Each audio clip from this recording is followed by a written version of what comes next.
Hello నమస్తే అండి, welcome back to వంటశాల. నేను మీ విజయాని. ఈరోజు మన వంటశాలలో చికెన్ కర్రీ ఎలా చేసుకోవాలో చూపిస్తాను.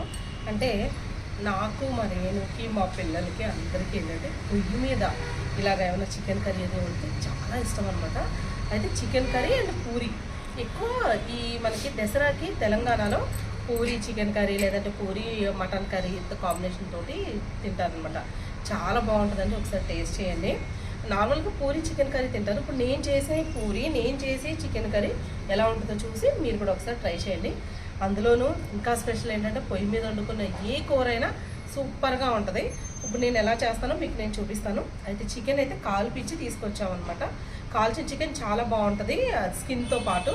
అంటే రెగ్యులర్గా ఎప్పుడు అలా తినకుండా ఎప్పుడైనా సరే ఇలాగా స్పెషల్గా వండుకున్నప్పుడు స్కిన్తో పాటు కాల్పించుకుని తెచ్చుకుంటే చాలా బాగుంటుంది అనమాట. ఒకసారి చూపిస్తారండి. ఇదిగోండి, కాలిస్తే ఇలా ఉంటుంది. వాళ్ళు పసుపు రాసేసి కాలుస్తారనమాట. బాగా కాల్చమని చెప్పాలి. ఇది కేజీ మీద 400 గ్రాములు ఉందండి. ఈ కోడి పళంగాన్ని తీసుకోవాల్సి వస్తుంది ఇలా కాల్చి ఇవ్వాలంటే మాత్రం. నేను ఏంటంటే ఇలా కాల్చిన తర్వాత తలలున్నా కాళ్ళున్నా ఏమీ ఉంచను, అసలు అన్నీ తీసేస్తామయ్యి. అసలు ఇష్టం ఉండదు అనమాట. అందుకు ఓకే, లివర్ ఉంచుతాను. కొంచెం ఎక్కువ క్వాంటిటీలో లివర్ అది వచ్చిందంటే కనుక అది పక్కన తీసేస్తాను. లివర్ ఎక్కువ వేసేస్తే బాగోదు. ఈ కిడ్నీలు వేస్తే బాగానే ఉంటుంది, కానీ లివర్ ఎక్కువ వేస్తే కూర టేస్ట్ మారిపోతుంది అనమాట. కొంచెమే ఉంది, అందుకే ఉంచేస్తున్నాను అలాగా. ఓకే, అయితే ఇప్పుడు దీన్ని పక్కన పెట్టేసుకుని అసలు ప్రాసెస్ ఏంటని చూద్దాం. ఇందులో ఉప్పు వేసి పసుపు వేసి కలపడం కానీ ఏమి చేయట్లేదు. నేను ఇప్పుడు ఎలా చేస్తానో మీకు నేను చూపిస్తాను. ఫస్ట్ పొయ్యి మీద వండాలంటే ఎందుకు భయపడతారంటే మసిగిన్నెలు తోమలేక. ఓకే, అందుకే ఏం చేస్తామంటే సర్పు ఎర్రమట్టి 2 కలిపేసి గిన్నెకి రాసేసాం అనుకోండి, చిటికలో వదిలిపోతుంది. అరే మనం మసిగిన్నెలు తోముతున్నాం కదా అన్న భయమే ఉండదు. ఇంకొకటి పచ్చి పుల్లలు ఉండకూడదు. బాగా ఎండిపోయినాయి అనుకోండి, చిటికలో తొందరగా ఎలుగుద్ది, పొగ ఎక్కువగా రాదనమాట. ఓకే, పొగ వాసనలు అది రావు. కూరలో పొయ్యి మీద వండుకుంటే ఆ కట్టెల పొయ్యి మీద వండిన ఒక ఫ్లేవర్ చాలా బాగుంటుంది. పొయ్యి మీద ఈ రాళ్ళు పెట్టాను, ఎందుకంటే గిన్నె కరెక్ట్గా కూర్చుంటుంది కదా అని చెప్పేసి. ఇటుకలు కొంచెం అటు ఇటు ఉంటాయి కదా, అందుకు. ఇదిగోండి, ఒక 2 గుంటగరట్లు నూనె వేసుకోవాలి. ఇందులో నూనె కాగుతుంది. ఉల్లిపాయ ముక్కలు వేస్తున్నాను. కేజీ మీద 400 గ్రాములు అండి చికెన్. దానికి 6 ఉల్లిపాయలు, కొంచెం మీడియం సైజు, అంటే బాగా పెద్దవి కాదు చిన్నవి కాదనమాట. ఉల్లిపాయలు కోసాను. అంటే ఉల్లిపాయలు కూడా మన ఇష్టం అనమాట, చూసుకుని వేసుకోవచ్చు. ఇవి ఉల్లిపాయలు ఎక్కువ వేస్తే తీపి వచ్చేస్తాను ఉండదు. ఉల్లిపాయ వేయించుకునే దాన్ని బట్టి ఉంటుంది. మంట ఇప్పుడు కొంచెం పెద్దది ఉండాలి. దగ్గరుండి వేసుకున్నాం అనుకోండి ఎర్రగా ఏగుతాయి ఉల్లిపాయలు, అప్పుడు తీపి రాదు. అదే సిమ్లో పెట్టేసి మంట తక్కువ పెట్టి జాయిగా వేయించామంటే అప్పుడు ఏంటి తీపి వచ్చేస్తుంది మొత్తం. బాగా ఎర్రగా వేసుకుంటే గుజ్జు వస్తుంది, నూట రుచి బాగుంటుంది అనమాట, తీపి రాకుండా. బాగా వేయకుండా కొన్ని పచ్చిమిరపకాయలు ఉంచానండి, తర్వాత వేస్తాను. ఒక 4-5 పచ్చిమిరపకాయలు వేస్తాను. అయితే కారం తినేదాన్ని బట్టి పచ్చిమిరపకాయలు వేసుకోవాలి. ఓకే, ఇదిగోండి ఉల్లిపాయలు వేగుతున్నాడు. ముందే వేసేసుకోవచ్చు, లేదంటే కొంచెం ఇలా మధ్యలో వేసుకున్నా పర్లేదు. బిర్యానీ ఆకులు ఒక 2 వేస్తున్నాను. అలాగే కరివేపాకు, ఫ్రెష్ కరివేపాకు ఉంటే వేసుకోండి, లేకపోతే బయట నుంచి తెచ్చుకున్నదైనా పర్లేదు. కరివేపాకు ఇలాగ వేసుకుంటే అసలు ఉల్లిపాయకి ఈ ఆయిల్ అంతా కూడా మంచి ఫ్లేవర్ వస్తుంది అనమాట. కల్లుప్పు మెత్తగా చేసి వేసుకున్నాం అనమాట ఒక జాడీలోను. ఒక 2 స్పూన్లు వేసుకుంటే సరిపోద్ది. చిన్న స్పూన్ కాబట్టి కొద్దిగా ఎక్కువ వేసాను అంతే. ఇప్పుడు ఇంకా ఈ కలర్ తొందరగా మారుతాయి అనమాట.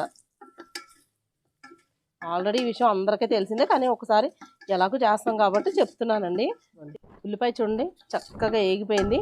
అంటే మనకి ఇంకా చికెన్ అది మగ్గి అన్నీ వేసరికి ఇంకా మొత్తం చాలా పేస్ట్ లాగా అయిపోద్ది అనమాట. చాలా బాగుంటుంది. కొద్దిగా పసుపు వేస్తున్నాను.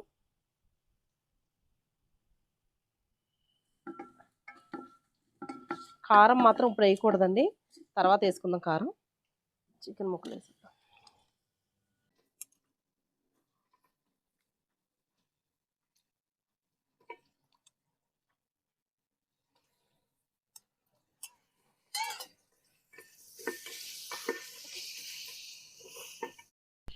ఇది చికెన్ వేసిన తర్వాత మంట ఎక్కువ పెట్టేయకూడదు, కొంచెం మంట తక్కువే ఉండాలి.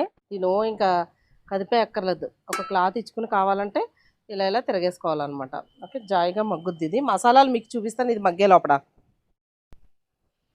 ఇది డ్రై మసాలా పౌడర్ అనమాట. ఫస్ట్ ఈ మసాలా పౌడర్ కొట్టుకోవాలి. ఇది ఏంటంటే వేయించి కూడా మనం పౌడర్ చేసుకోవచ్చు, లేకపోతే పచ్చిదైనా సరే ఇలాగ వేసుకోవచ్చు. కాకపోతే పచ్చి చేస్తే కొంచెం పోపులో వేసేసుకోవాలి. లేదు అంటే వేయించి చేసుకున్నాం అనుకోండి, అప్పుడు లాస్ట్లో కూడా వేసుకోవచ్చు అనమాట. ఇది లాస్ట్లో కూడా వేసుకోవచ్చు. మనం వేయించి చేసిన దాన్ని బట్టి టేస్ట్ వస్తూ ఉంటుంది, లేదా పచ్చి చేస్తే ఒక రకమైన టేస్ట్ వస్తుంది. అయితే ఫస్ట్ ఏమేమి కావాలో చూపిస్తాను మీకు, ఎంత కావాలన్నది. ఇప్పుడు నేను చేసే చికెన్ కర్రీకి ఇక్కడ 1 స్పూను మిరియాలు వేస్తున్నాను, ఒక 2 ఇంచులు దాల్చిన చెక్క ముక్క, ఒక 8 అలాగా లవంగాలు, ఇగో ఒక తీసేస్తున్నాను అంటే ఎక్కువ ఉన్నాయని, ఒక 5 ఇలాచీలు, జీలకర్ర ఒక 1.5 స్పూను, ధనియాలు ఒక 2 స్పూన్లు, ఒక పావు టీ స్పూన్ అంతా, పావు టీ స్పూన్ ఒక హాఫ్ టీ స్పూన్ అలాగా మెంతులు, బండ పువ్వు 1 స్పూను, కసూరి మెంతి ఒక 2 స్పూన్లు, ఇవి డ్రైగా పౌడర్ చేసేసుకోవాలి. ఓకే, ఇప్పుడు ముద్ద మసాలా కూడా చేసుకోవాలి. ఆ ముద్ద మసాలా చూపిస్తాను. ఇదిగోండి, అల్లం వెల్లుల్లి పేస్ట్ మీ దగ్గర ఉన్నదనుకోండి ఫ్రెష్గా వేసేసుకోవచ్చు, లేదంటే సపరేట్గా చేసుకోవాలి అల్లం వెల్లుల్లి పేస్ట్. అలాగే ఇక జీడిపప్పులు ఒక 6-7, అలాగే బాదం పప్పులు ఒక 6-7. ఓకే, ఇది ఆప్షనల్ అండి, కాకపోతే ఈ పూరీకి చికెన్ కర్రీకి కొంచెం గ్రేవీ ఉండాలి కాబట్టి బాగుంటుంది, టేస్ట్ కూడా కమ్మగా ఉంటాయి, బాగుంటుందని చెప్పేసి ఇలాగ వేస్తున్నాను. గసగసాలు ఒక 2 స్పూన్లు నానబెట్టుకోవాలన్నమాట. ఇవి నానబెట్టుకుంటే మనకి గ్రేవీ కింద అయ్యి చాలా బాగుంటుంది. అలాగే ఎండు కొబ్బరి ఇంత ముక్క వేసుకొని చిన్న చిన్న ముక్కల కింద కట్ చేసుకుని ఈ 3 పేస్ట్ చేసేసుకోవాలి. బాదం పప్పుతో 4 అనమాట, ఇవి పేస్ట్ చేసుకోవాలి, ఇది విడిగా చేసుకోవాలి. అదే డ్రై మసాలా పౌడర్ విడిగా చేసుకోవాలి. అయితే అది వేయించేసి చేసిన పౌడర్ ఉంది, అది మీకు నేను చూపిస్తాను. మీరు వేయించేసి చేసుకుంటే మీకు ఏ టైంలో అయినా వేసుకోవచ్చు, వేయించింది అయితే ఫలానా టైంలోనే వేయాలన్నమాట పౌడర్ అయితేనే. ఓకేనా, ఇదిగోండి వాటర్ బాగా వస్తుంది కదా, అలాగ వస్తున్నప్పుడు కలుపుతూ అప్పుడప్పుడు మధ్య మధ్యలో మనం చేసుకుంటే సరిపోద్ది, మగ్గిపోతుంది అనమాట. వాటర్ చూడండి వచ్చి ఎంత బాగా మగ్గిందో చికెన్ అయితేనే, ఇలా మగ్గిపోవాలి. ఇందాక ఒక 4 పచ్చిమిరపకాయ చీరికలు ఉంచేసాం కదా, అవి ఇప్పుడు వేసేస్తున్నాను. మనం చేసుకున్న మసాలా పౌడర్ ఇప్పుడు అన్నీ వేయించానండి, వేయించి పౌడర్ చేసింది. పొయ్యి మీద కుదరదు కదా అని మీకు వేయించడం చూపించలేదు. ఓకే, కొద్దిగా ఉంచి మిగతాది వేసేస్తున్నాను చూడండి అంతా. ఓకే, 1 స్పూన్ వరకు అయితే ఉంచాను, లాస్ట్లో వేసుకోవచ్చు అని. పేస్ట్ ఒక టమాటో, పెద్ద టమాటో పేస్ట్ అనమాట ఇది. టమాటో పేస్టు కూడా మనకేం స్వీట్ రాదండి, మనం వేసుకునే కారం బట్టి అది కూడాను. ఓకే, ఉల్లిపాయ కూడా వేగిపోయింది కాబట్టి స్వీట్ రాదు, టమాటో కూడా వేగిపోయింది అనుకోండి తీపి రాదు అది. ఓకే, ఇప్పుడు వేగిపోద్ది. దీంతో పాటు నాటుకోడి ఫ్లేవర్ ఎలా వస్తుందో అలా వస్తుందండి పొయ్యి మీద కూర ఉండేసరికి. ఇంకొకటి ఇప్పుడు కారం వేసుకోవాలి. అయితే అల్లం వెల్లుల్లిపాయ పేస్ట్ వేయాలి. నేను ఇందాక చెప్పాను కదా అల్లం వెల్లుల్లి పేస్ట్ సపరేట్గా చెయ్యి రేణు, అలాగే జీడిపప్పు ఇదంతా సపరేట్గా చెయ్యి అన్నాను. మరి ఏం చేసింది తెలుసా, మర్చిపోయి ఆ పౌడర్ చేసేసి వేయించాక ఇది కూడా చేసుకుని వచ్చాను అంది. ఏది అల్లం వెల్లుల్లిపాయ పేస్ట్ అయితే కనిపించట్లేదు అని అంటే అందులో వేస్తాను అంటుంది. జీడిపప్పు, బాదం పప్పు, అలాగే ఇంకొకటి ఏంటి వేసాం రేణు, గసగసాలు వేసాం కదా, ఇది లాస్ట్లో వేసుకోవాలి పేస్టు. ఒకవేళ ఇప్పుడు ఇది లాస్ట్లో వేసాం అనుకోండి ఏమవుతుందంటే అల్లం వెల్లుల్లిపాయ పేస్ట్ పచ్చిగా ఉండి అది స్మెల్ పచ్చి వాసన వస్తుంది. ముందు వేసాం అనుకోండి ఈ జీడిపప్పు పేస్ట్ ఇదంతా అడుగు అంటుకుపోతూ ఉంటుంది. ఇప్పుడు ఏం చేయాలి, కానీ తప్పదు, ముందే వేయాలి, లేదా పచ్చి వాసన వస్తుంది అనమాట. ఇది అయితే ఫస్ట్ ఈ పేస్ట్ వేయకముందే కొంచెం కారం వేసేస్తే కారం వేగుద్ది. అందుకు ఇది మన వంటశాల ఫుడ్స్ అండ్ పికిల్స్లో మసాలా సాంబార్ కారం అనమాట. ఈ చికెన్ కర్రీలో కానీ అసలు ఏ కర్రీలో అయినా కానీ చాలా అంటే చాలా బాగుంటుందండి. ఫ్రైస్లో, పులుసుల్లో, సాంబార్లో అన్నిట్లోనూ వేసుకోవచ్చు.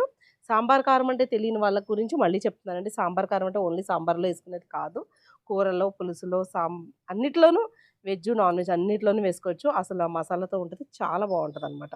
ఓకే, ఒక్కసారి ఇలా కలిపేసుకుని ఒక గరిటెన్నర కారం వేస్తున్నానండి. అంటే పెద్ద స్పూన్ ఇది, అందుకని మామూలుగా స్పూన్స్ అయితే కనుక ఒక 4 స్పూన్స్ అలా పడతాయి. కారం వేసిన తర్వాత 1 నిమిషం పాటు కొద్దిగా వేగనివ్వాలి, అప్పుడు ఆ పచ్చి వాసన పోతుంది అనమాట. కారం ఒక పచ్చి వాసన పోద్ది. ఇందులో మనం జీడిపప్పు, బాదం పప్పు ఇవన్నీ పేస్ట్ ఉన్నాయి కదా, ఆ పేస్ట్ వేసేసుకోవాలి. 1 నిమిషం తర్వాత కారం వేగిపోయాక వేసేసుకుని కలిపేసుకోవాలి. మనం అల్లం వెల్లుల్లిపాయ పేస్ట్ ఉంటే ముందు అది వేసుకోవాలి, తర్వాత ఈ జీడిపప్పు అది సపరేట్గా రుబ్బుకుంటే అది వేసుకోవాలన్నమాట. లేకపోతే ఏమవుద్దంటే ఇప్పుడు అల్లం వెల్లుల్లిపాయ పేస్ట్ వేగాలి కాబట్టి ఇది వేయిస్తున్నాను, కొంచెం అడుగు అంటుకుంటూ ఉంటుంది, కలుపుకుంటూ ఉండాలి. మూత పెడుతున్నాను 1 నిమిషం. ఒకసారి ఆల్రెడీ మగ్గిపోతుందండి, మధ్యలో ఒకసారి కలిపాను. ఇప్పుడు నేను ఒకసారి చూపిస్తా చూడండి. ఇదిగోండి పేస్ట్ కూడా వేసిన తర్వాత వేగిపోయింది కదా, అడుగు అంటుకుంటూ ఉంటుంది చూడండి, కొంచెం అంటే మాడడం కాదు, అంటుకుంటూ ఉంటుంది, కలుపుకుంటూ ఉండాలి. ఆల్రెడీ 2 సార్లు కలిపాను నేను. ఇది కూడా వేగిపోయింది కదా, సరిపోతుంది. అదే అల్లం వెల్లుల్లిపాయ పేస్ట్ సపరేట్గా వేసి మనం వేయించుకుంటే అంత ప్రాబ్లం ఉండదు మనకి. ఆ 2 కలిపేసిన మళ్ళీ ఇప్పుడు కొంచెం వాటర్ యాడ్ చేసుకుందాం, మనకి ఎంత కావాలో చూసుకుని. ఆల్రెడీ చికెన్ బాగా వేగిపోయింది, కొంచెం ఉడికింది కూడా, అందుకు మరీ ఎక్కువ వాటర్ అవసరం లేదనమాట. ఇలా వాటర్ వేసేసుకుని కలుపుకుని చిన్న మంట పెట్టుకుంటే సరిపోద్దండి. ఇప్పుడు పూరీ పిండి కలుపుకుని రెడీ చేసుకుందాం. 1/2 కప్పు బొంబాయి రవ్వ వేస్తున్నానండి, ఇక చూడండి. ఓకే, 1/2 కప్ బొంబాయి రవ్వ వేసి కొంచెం సాల్ట్ వేస్తున్నాను, మళ్ళీ వేసుకోవాలి. ఓకే, ఇప్పుడు ఇందులో ఒక చిన్న టీ గ్లాసుడంతా పాలు వేస్తాను. కాసి చల్లారిపోయిన పాలు వేడిగా ఉన్నా కూడా కొంచెం పర్లేదు. ఓకే. ఈ పాలు పోసేస్తున్నాను. కొంచెం వాటర్ కూడా యాడ్ చేసుకోవాలి ఇందులో. కొంచెం వాటర్ యాడ్ చేస్తున్నాను. ఇలా జారుగా ఉండాలి ఇది ఇలా కొంచెం. ఓకే. ఇది మనకి ఏంటంటే బొంబాయి రవ్వ వాటర్ పీల్చేసుకుంటుంది కదా, మనకి కరెక్ట్గా సరిపోతుంది. తర్వాత ఒక్క 10 నిమిషాలు కానీ 5 నిమిషాలు కానీ నాననిద్దాం దీన్ని ఇలా. ఓకే. ఒక్క 5 నిమిషాలైనా సరిపోతుందండి. టైం ఉందనుకోండి 10 నిమిషాలు నానబెట్టుకోండి. దీన్ని పక్కన పెట్టేద్దాం. అయితే ఈ లోపల కర్రీ అయిపోతుందండి. నేను ఒకసారి మీకు చూపిస్తా చూడండి. ఇదిగోండి. ఓకే. చూడండి ఎంత పీసెస్ కూడా చిన్నవి అయిపోయినాయి ఆల్రెడీ. కూర అయితే ఉడికిపోయిందండి. ఇక చూడండి ఇంకా ఇలాగా నీరులాగా ఇలా ఉంచి చూడండి. ఇలా ఉంటే సరిపోతుంది మనకి. ఆ సన్నటి సెగ మీద ఉడుకుతూ ఉంటుంది కదా, ఇది కరెక్ట్ సరిపోతుంది. బాగా చిక్కగా అయిపోయిందంటే పూరీలోకి అంత బాగోదు. ఓకే.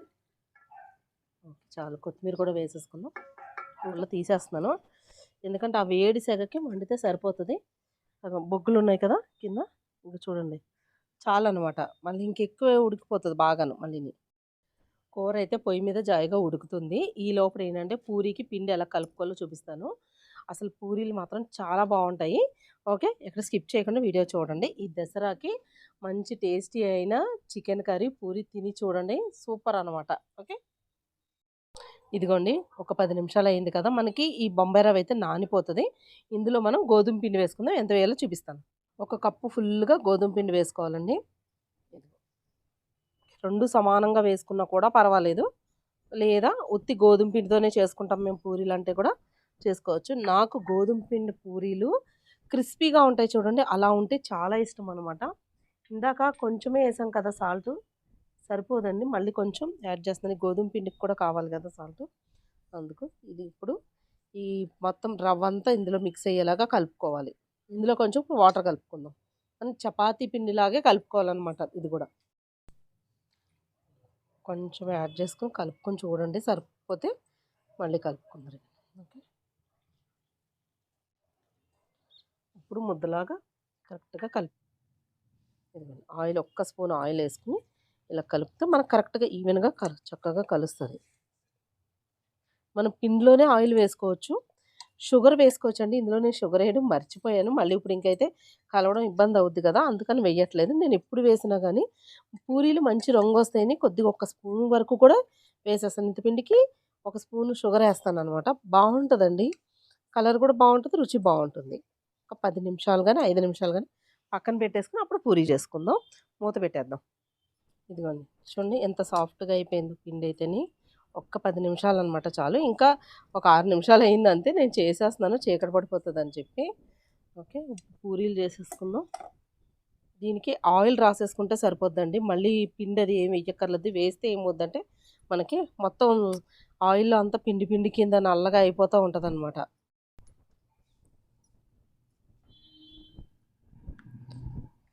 పిండి ఎలా కలపాలో నేర్చుకోండి నేను పూరీ చేస్తే, కానీ పూరీ ఎలా చేయాలన్నది మాత్రం నేర్చుకోకండి. ఇంకో ఇలా వంకరలు వస్తాయి. అందుకు ఇదే రౌండ్ అనుకున్నారు కనుక అందంగా చక్కగా రౌండ్గా చేస్తారు. నేను మాత్రం అష్టవంకరలుగా చేస్తాను. అది ఏంటంటే అది అంతే, ఇంక దానికి ఆన్సర్స్ క్వశ్చన్స్ ఏమీ లేవు, అదంతే. ఓకే. ఆయిల్ అయితే కాగుతుందండి. కొన్ని పూరీలు అయితే చేస్తాను, వేయించేసుకుందాం. ఎందుకంటే అన్ని పూరీలు అయిపోయేలాగా చపాతీల కింద అదే పూరీలాగా చేసేసుకున్నాం అనుకోండి, ఆరిపోతే పొంగవన్నమాట. ఓకే. చేసుకుని జాలి దాంతో ఇలా ఇలా అనుకుంటే పూరీలు బాగా పొంగుతాయి. గోధుమ పిండివి మరీ ఎక్కువగా పొంగవన్నమాట. కొంచెం దలసరిగా చేసుకుంటే స్టిక్కీగా ఉంటాయి, నూనె ఎక్కువ లాగవు, బాగుంటాయి. షుగర్ వేయకుండానే ఇంత మంచి కలర్ వస్తుంది, షుగర్ వేస్తే ఇంకా కలర్ వస్తుంది అనమాట. చాలా తొందరగా నూనె కాగిపోతే వేగిపోతుందండి, సరిపోతుంది. ఓకే.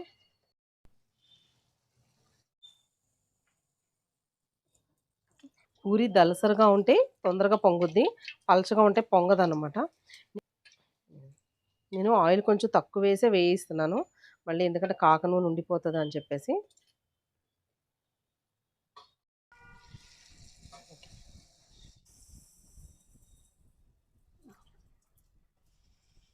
బాగా పెద్ద పూరి అయినప్పుడు ఏంటంటే సైడ్స్ అది వేగం అనమాట, అందుకని చూసుకుని వేయించుకోండి పూరీలు.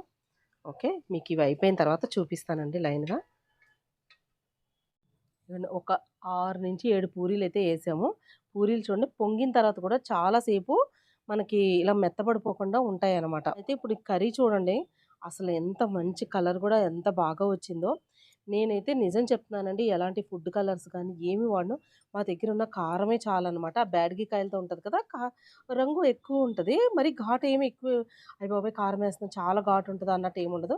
మీడియంగా ఉంటుంది, చాలా బాగుంటుంది. ఎక్కువ అది ఆ కారం ఏంటంటే మనకి కడుపులో మంట అది ఉండదన్నమాట. అది మెయిన్. ఓకే, అంటే మనం కదపకుండా అలాగ ఉంచేస్తే ఇలాగ కలర్గా ఎర్రగా కనిపిస్తుంది అనమాట. తర్వాత ఇలా చూడండి ఒక్కసారి, కొంచెం కలర్ తగ్గుద్ది అప్పుడు ఆయిల్ అది పైకి తేరుకుంటుంది కదా, అందుకని అలా కనిపిస్తుంది మనకి.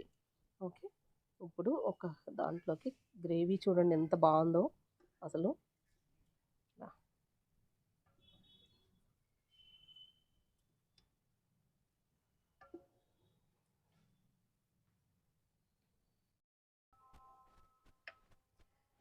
అండి ఫోటో తీయడం అయిపోయింది. మనం కూడా కర్రీ సర్వ్ చేసుకుని ఒక పూరి అయితే టేస్ట్ చేసి చెప్తాను మీకు ఎలా వచ్చింది అన్నది. ఆహా, వేడి వేడి పూరి అలాగే చికెన్ కర్రీ గ్రేవీ తోటి సూపర్గా ఉంటుందండి.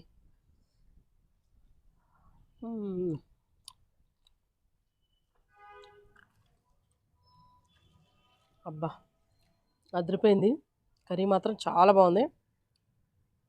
పూరికి ఈ కర్రీకి కాంబినేషన్ చాలా బాగుంది.